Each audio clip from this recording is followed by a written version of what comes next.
اخلاص کے نام پر بعض لوگ اتنا شاندار رویہ اختیار کرتے ہیں کہ وہ اپنے کسی بھی کیے گئے عمل کا صلہ یا بدلہ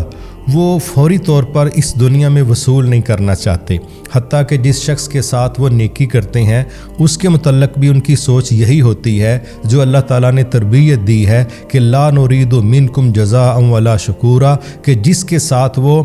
خدمت والا، عزت والا، مدد والا رویہ اختیار کرتے ہیں تو وہ کہتا ہے کہ جس کو میں نے فائدہ دیا ہے میں تیری طرف سے نہ شکریہ چاہتا ہوں اور نہ ہی میں کوئی اس کا صلہ اور بدلہ چاہتا ہوں۔ لیکن دوسری طرف بعض لوگ ایسے ہوتے ہیں جو اپنا عمل صالح ریاکاری کر کے، دکھلاوا کر کے وہ ضائع کر بیٹھتے ہیں، اور ان کو اس دنیا میں تو شاید شہرت کے نام پہ کچھ مل جائے لیکن آخرت میں ایسے عمل کا کوئی اجر نہیں ملے گا۔ اس لیے اخلاص کا یہ تقاضا ہے کہ آپ لوگ اگر یہ چاہتے ہیں کہ آپ کے تمام اعمال کا صلہ صرف یہی نہیں بلکہ آخرت میں دیا جائے، اللہ اس پر قادر ہے، وہ یہاں بھی دیتا ہے، آخرت میں بھی دے گا، لیکن حقیقت یہ ہے کہ ہماری سوچ یہ ہونی چاہیے کہ اللہ تعالیٰ دونوں جگہوں پر دے، لیکن اگر فوری ہماری توقع اور ہمارے مزاج اور خواہش کے مطابق اگر کوئی صلہ اور بدلہ نہیں ملتا تو ہم یہ نہ سمجھیں کہ ہماری نیکی یا ہمارا عمل ضائع ہو گیا۔ انشاءاللہ